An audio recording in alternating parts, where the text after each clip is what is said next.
Welcome to McPlum, simple solutions served daily. You begin by confirming Python 3 is installed because Sqlite 3 is built in and ready to use. Once done, pick a clear file name and folder for your database so file paths stay predictable.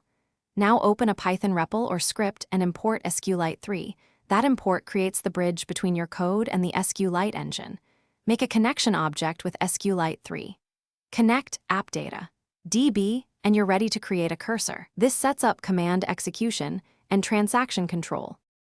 Now you create tables and insert data. Use cursor to get a cursor and execute create table if not exists to define schema. This ensures idempotent setup.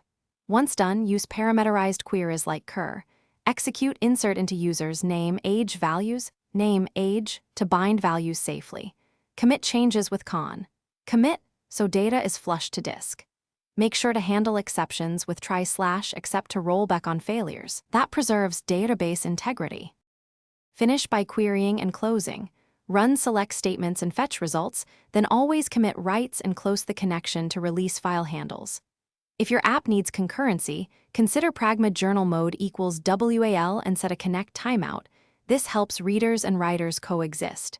If errors occur, inspect exception messages, check file permissions, and confirm path correctness. Finally, wrap connection logic in context managers or try/finally so connections close reliably. Thanks for watching. Stay juicy and subscribe.